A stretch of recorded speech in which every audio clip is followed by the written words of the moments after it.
एक राजा बताते हैं, बहुत नेक था, मुसलमान था और वो मांस नहीं खाता था। इतना नेक, ना किसी को तंग करता था और अपनी प्रजा का पालन अपने बच्चों की तरह करता था। एक बार उसका बीमारी होगी, पेट में दर्द हो गया। उसने क्या किया कि सभी डॉक्टर वैद्य बुलाए, सभी दवाई देकर फेल हो गए। एक वैद्य ने बताया कि आपने एक बकरे का कलेजा प्रतिदिन खाना पड़ेगा जब तक तुम जीवित रहोगे। अब वह मजबूरी होगी उसकी, एक बकरे का कलेजा फिर वो रोज खाने लग गया, उसको राहत मिल गई, यानी पाप न्यों बढ़े। अब वो चाहता नहीं था और फिर भी मजबूरी में दयालु होते हुए अपनी जान रक्षा की खातिर उसने खाना पड़ गया। फिर उसको एक संत टकरा जाता है, एक कबीर साहब का संत, गरीबदास जी की परंपरा में। तो वो क्या है कि नौका की इंतजार में वो संत बैठे थे।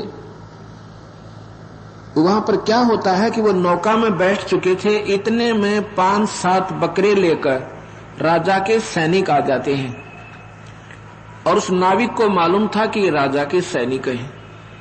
नाविक को उन्होंने कहा कि हमें जल्दी पार करो, जल्दी जाना है। तो उस नाविक ने उस संत को उतार दिया कि आप नीचे उतरो, ये राजा के सैनिक हैं, इनको परले पार करके आना है। तो संत ने कहा कि हम भी बैठे चले जाते हैं, क्या दिक्कत हो जाएगी। तो उन सिपाहियों ने कहा कोई बात नहीं, बैठा रहने दो, महात्मा है इसको। जब वो दरिया से जा रहे हैं, वो पूछते हैं भी कहां ले जा रहे हो उन बकरों को, तुम राजा के सैनिक बताते हो, तुम बकरियां का क्या करोगे भाई। कहते हैं राजा को एक बीमारी लगी हुई है, प्रतिदिन एक बकरे का रोज सीना खाता है। उसने कहा कि राजा को कह देना आज के बाद उसको दर्द नहीं होगा, पर बकरे नहीं खावे। सैनिकों ने बताया बहुत नेक आत्मा है, वो मांस भी नहीं खाते थे मुसलमान होते हुए भी, लेकिन अब मजबूरी में उन्होंने मांस खाना पड़ गया। तो संत ने कहा कि हमारे कबीर भगवान की कृपा से वो ठीक हो जाएगा और उसने मांस नहीं खाना पड़ेगा और नहीं खाएगा। और उन सैनिकों ने उनका पता पूछा, सारा पता नोट किया। जब वहां पहुंचे तो राजा ने कहा कि भाई मैं मांस नहीं खाऊंगा, मैं ठीक हो गया, मुझे कोई दर्द नहीं। तब उन्होंने कहा कि भगवान राजन ऐसे ऐसे एक संत मिला था हमें। कहता किस टाइम मिला था कि इसमें ये बात कही। कहता उसके बाद मुझे पीड़ा नहीं है, मैं बिल्कुल ठीक हूं।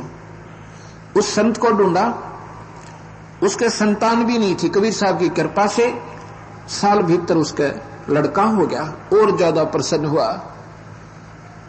और फिर उन्होंने एक बाग और एक मंदिर, एक आश्रम बनाया उस संत के नाम पे, उसका नाम रामनगर रखा।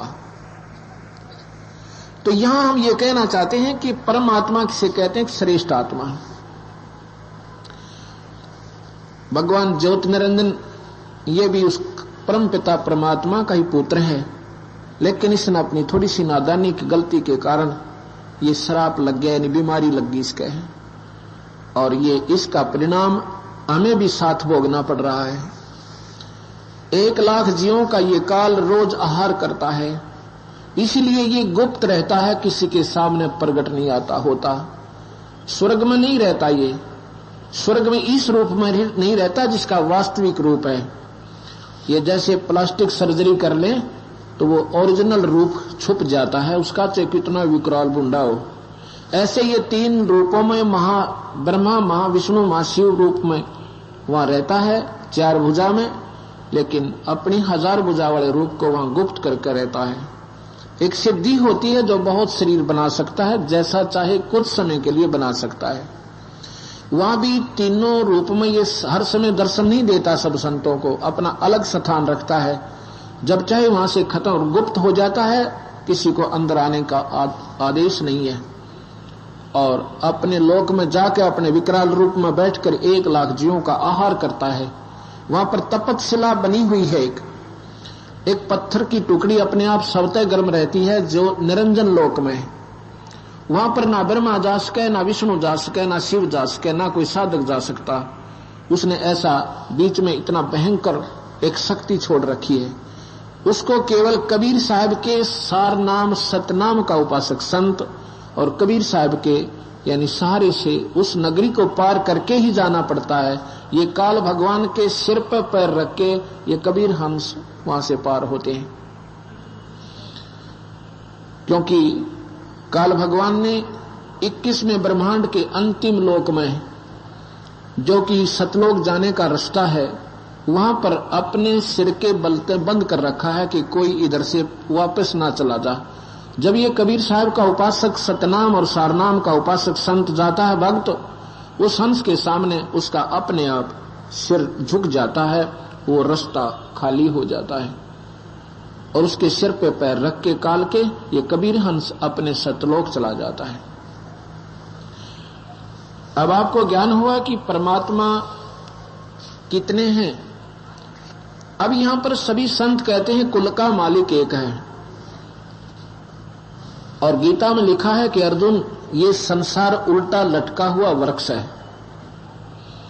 ऐसे ही कबीर साहब कहते हैं अक्षर पुरुष एक पेड़ है, निरंजन वाकी डार और तीनों देवा शाखा है, भाई पात रूप संसार। कितना एक ही दोहे में सारी सृष्टि का वर्णन दे दिया भगवान कबीर साहब ने। गीता में भी ऐसा ही लिखा है अर्जुन, ये उल्टा लटका हुआ वृक्ष है